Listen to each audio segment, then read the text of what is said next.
Hello, I'm Mitch Penal, today bringing you another video. Today we are going to be working on a kit-bashed kroot flesh shaper that I call the flesh tearer shaper. So let's get into it. It's pretty self-explanatory and I hope you guys enjoy.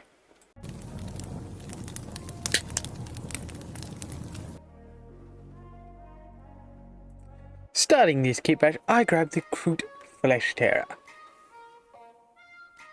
believe it's flesh tearer? No, I can't remember. Yeah, I'm pretty sure it's a flesh tearer. Basic stat, I clip at the body. As everything does, I am awfully slow. I don't know why. Oh well. Slowly, carefully clip away everything.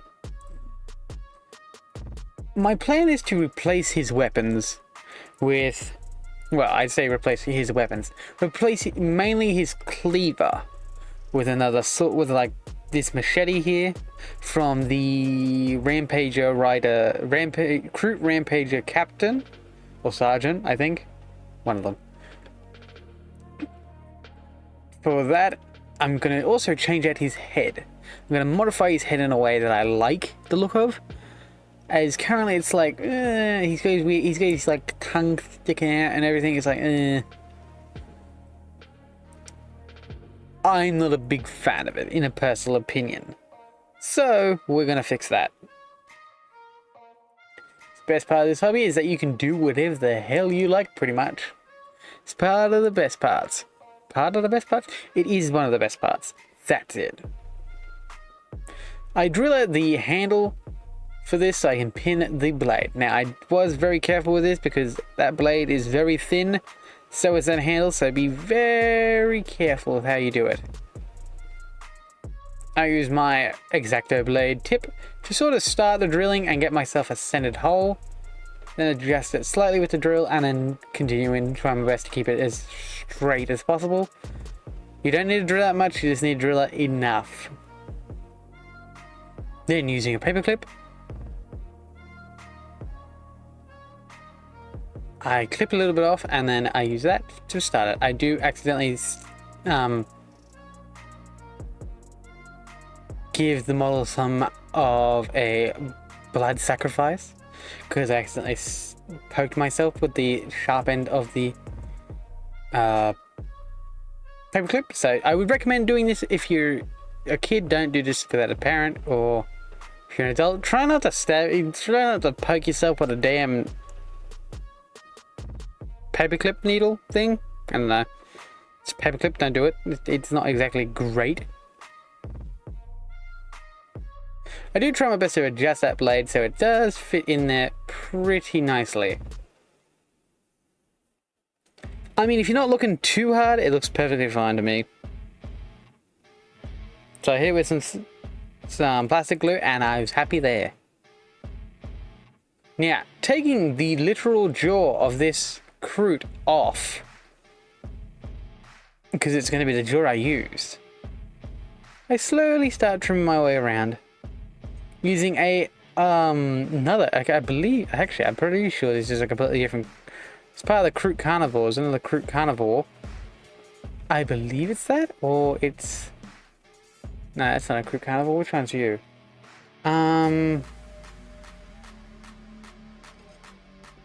Are you the Trailmaker? I'm pretty sure you're not the Trailmaker. Are you a Trailmaker?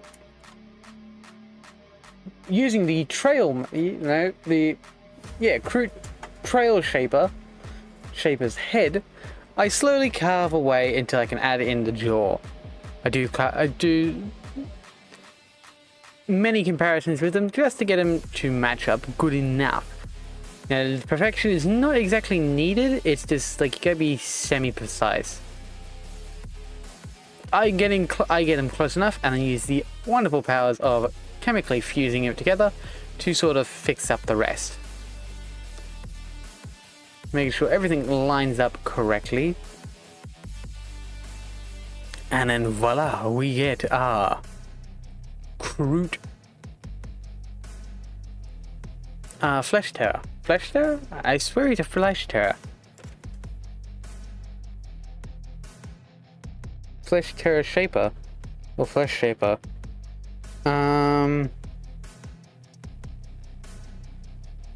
Flesh shaper. I don't know why I put flesh tearer there. Yeah, kroot flesh shaper. But I'm gonna call him a flesh tearer because he's got two blades and he's not exactly shaping it, he's just carving it off. Now, joining these together, it was a bit of a tricky task because I wanted to add these tassel things back on. So that was a little bit of a challenge. But if you're careful, you can get it to work. And if you can't, just melt it on. Just be really careful of where the eye is. If you can avoid hitting the eye, you're golden.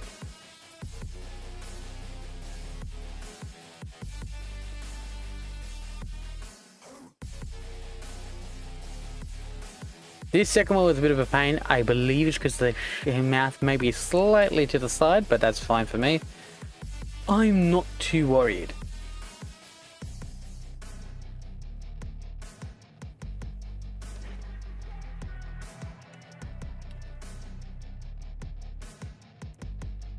But it helps me create this a really nice looking head that's now like a war cry of an elder of the kroot.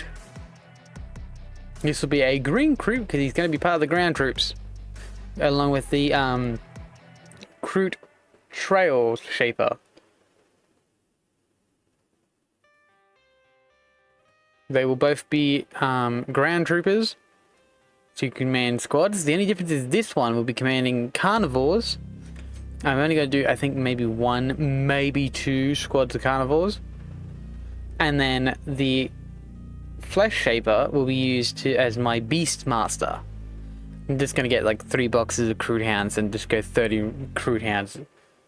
You cannot tell me that would not be... If you thought of that as from like a player's like from a character standpoint, 30 kroot hounds, just 30 hounds being released onto the battlefield would be terrifying. And I love that idea. They're only small, they're fast, and they are okay. But there's just so many of them. They're going to be playing as basically my flesh wall and my scouts. Get line of sight, mark them, and then that lets my snipers see them. That lets everything with long range see them. And as long as you got a clear shot, we got it.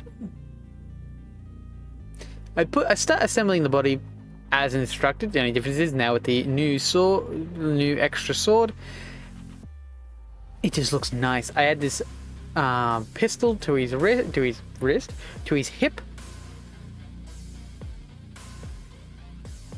And I'm going to add one more thing to sort of put him more into the scrap mech kroot, which is adding this plasma rifle to his back. Is he going to use it? Unlikely. But if he gets in a pickle, he has something to fall back on. I know some people will just say, "Oh, just strap a bunch of knives on him." He carried a rifle on his back, or a shotgun. I'm just changing the variety of shotgun or weapon it is. And now I get this really hunched forward head that's like he's ready to go. And I am very happy with the way this guy looks. Extremely happy. I'm going to put him on a rock just to kind of lift him up a little bit. And just slap on a Citadel skull to sort of add that Warhammer aesthetic back to it.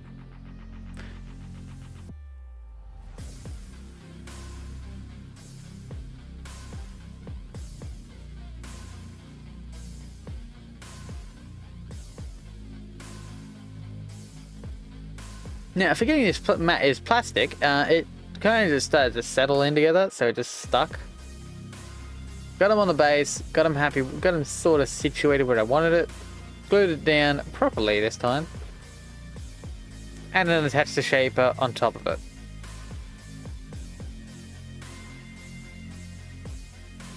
He is on his correct base, I double checked.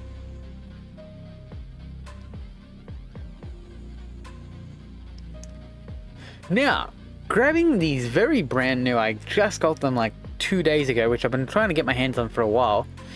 AK's basing bits, barrel and nopal cactuses. I bought 100 of them, 80 barrel, and then 20 of the nopal or nopal cactuses. I've already put one to use, or one of the boxes to use, on my old miniatures. Like all the ones already pre-built. So that's this cool basing bits. Pretty easy, simple way I've done them. So I am very happy with this. They look great, and hopefully they should be able to furnish my army. If not, I can just get another one, or another 2, or 3, or 4, or 5. We will see.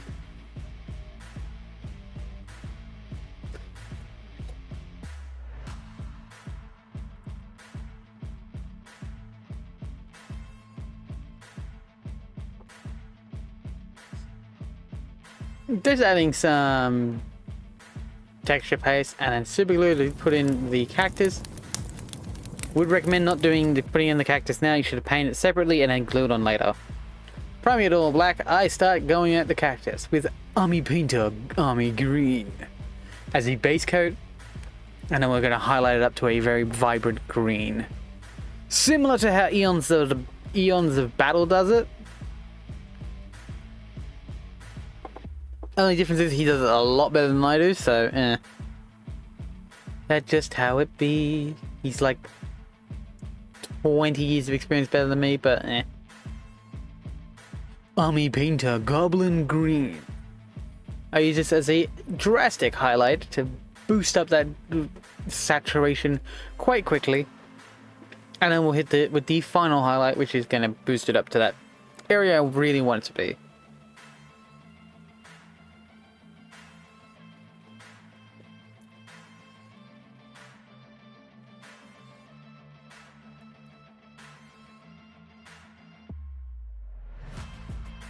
Army Painter Jungle Green. This is like a very neon toxic greenish color, and I actually enjoy it a lot because it's a very naturally neon green, I guess, and it works perfectly for what I want. That just immediately boosts the saturation up so much. You can't go wrong with that.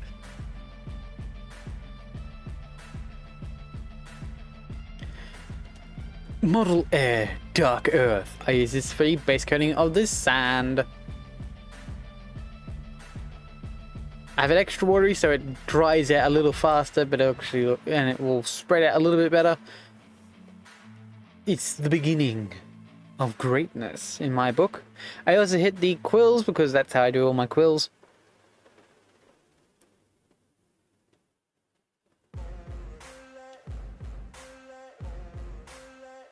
Citadel Base, Dryad Bark. I start base coating the leathers. The leathers, yes. Even though technically they probably should be skin, I prefer leather. I know some people are like, oh yeah, he's a flesh shaper, he should be wearing skin. Leather is skin. It's just of a different type. It's more of a livestock than anything. Where humans eat lamb, cow, sheep, we for years use their hide or skin as leather. We just dry it out. So this could very well be just human skin dried out. I'm not gonna keep that idea off the books, but for me, I'm just gonna say it's just leather. What type of leather it is? For the shaper to know and me to find out.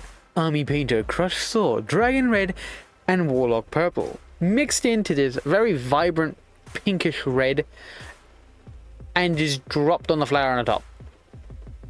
Perfection. All that is needed, all that is done. Lovely. Army Painter Green Skin. I use this to base coat the skin. Using my classic green kroot recipe. Nothing fancy. It's just 2 colors mixed together to varying degrees until you get perfection. Well, my perfection, but shh.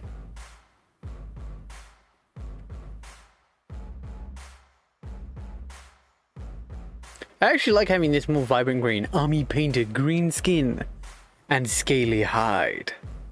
I like this little like variety of like really bright neon green and then this more muted tone green. It's a very nice contrast with each other. It's very contrasting and complementing, I guess. It really shows the difference between the kroot and the plants around it. Model Air US Desert Sand. No, Desert Armor, my bad. I use this for the bone because it's a very nice bony sandy color, so why wouldn't I?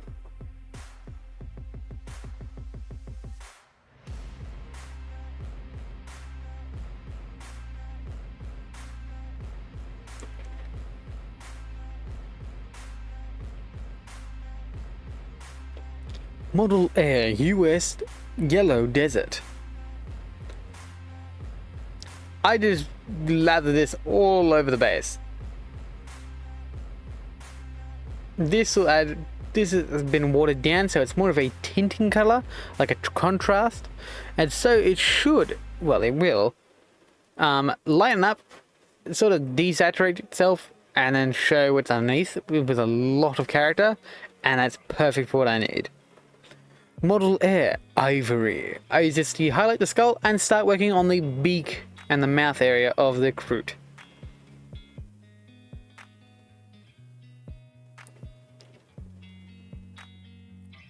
I'll be careful not to get this on the leathers as best I can, which I do pretty well, in my opinion.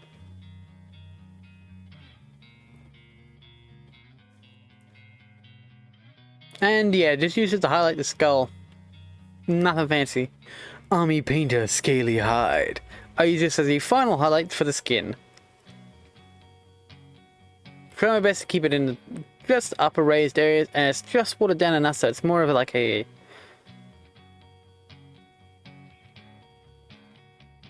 glazed, more of a thicker glazed white, glazed color.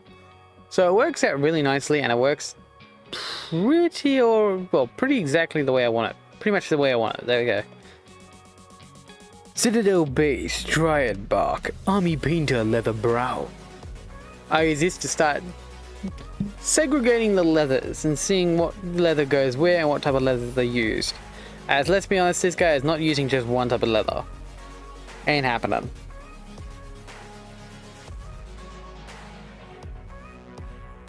So I go around slowly picking out leathers that I want slightly lighter, and then I'll come back in with a darker one that I'm going to make. Citadel Base Rhinox Hide. I use Rhinox Hide to just kind of block out the slightly darker leathers that have still got some warmth to them.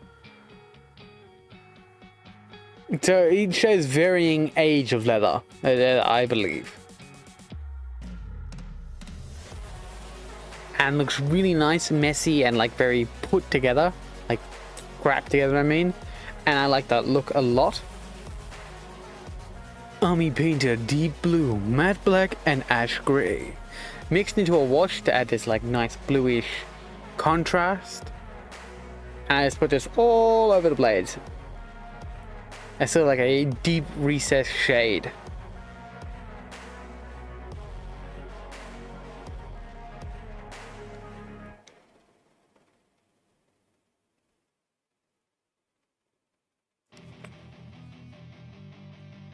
Anything metal gets this, and then Army Painter Leather Brown. Dry brushed over all the leathers to sort of add that leathery texture to it, best I can. And adds a little bit more warmth throughout the whole lot, so it's a bit of a mix of like, it combines all the leathers as well as gives them detail and highlights it all. So it looks all the same, but also very much so different. I also hit those quills with it, just add a little bit more warmth in them. Model color white glazed. Citadel contrast. Space Wolves gray.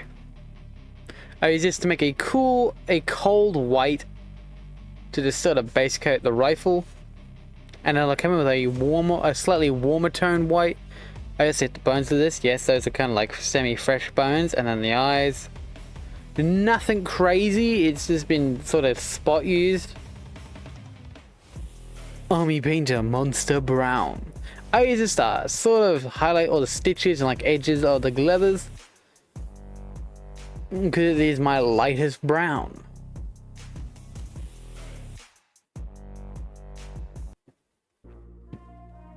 This is a very tedious work, but it works so well when it's done right. I was okay with it. I will absolutely say that. I'm not perfect with it, but it's okay. Army Painter Dragon Red.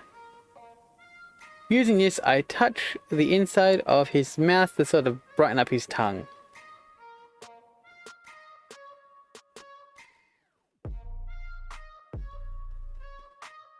I do come back with ivory and like clean up, but other than that, that's it. All I do. Model Air Aged White. I use this to sort of highlight the jaw, even though it's not exactly noticeable. Even like looking at it off camera, it's not exactly noticeable. It is there, it's just like not crazy. And then I also, of course, use it on the skull and this little like bone toothy thing on his back of his machete now. Army Painter Lead Belcher. Space Wolves Grey. I use this to dry brush all over the damn blades. Trying my best not to get like all in the recesses and make it very like messy, so it can absolutely be used in that manner. I also hit the rifle with it, like the magazine top, and then this little like bowl thing on the end of the rifle. I still have no idea what that is. If you know what it is, let me know. The little ball thing on the rifle. Model Color White Glaze. I use a sponge and just sponge this on over the rifle. Nothing fancy. This will add a little bit more warmth to that clinical white and will bring in some more character, I guess will be the best way to put it.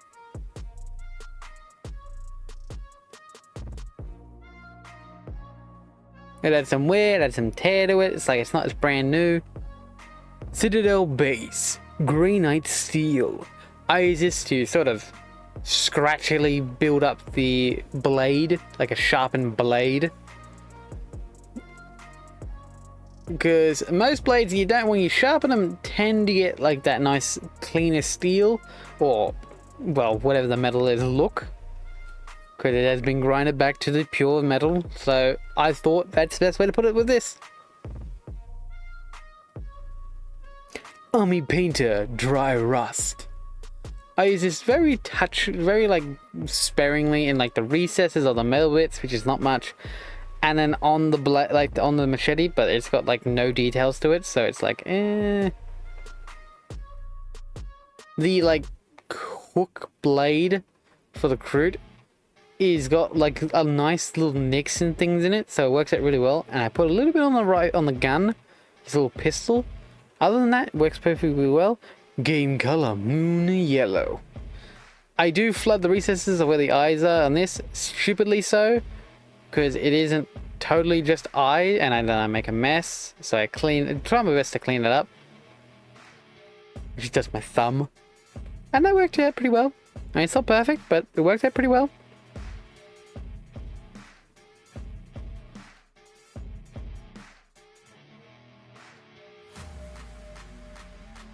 Citadel Base Corn Red. I hit the top of the rifle with corn red, so it matches a bit more with the army. And makes it so it looks a bit more towery, because yes, the kroot, even if I don't want it to be like a part of the tower, it is a part of the tower, so, and my kroot use a lot of tower tech, even if it's stolen or scavenged. It is still tower, so yeah. Army Painter Dark Tone. I use this and just wash it over everything pretty much.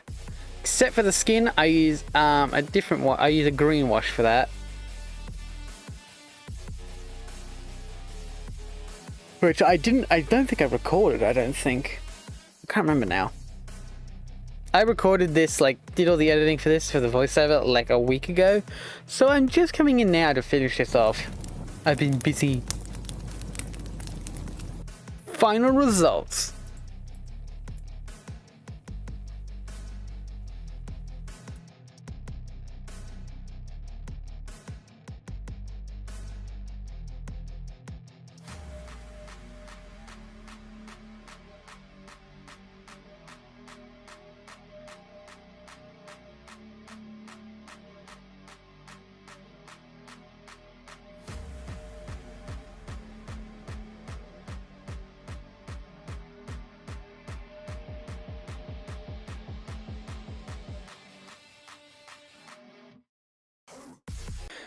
I hope you guys have enjoyed this video.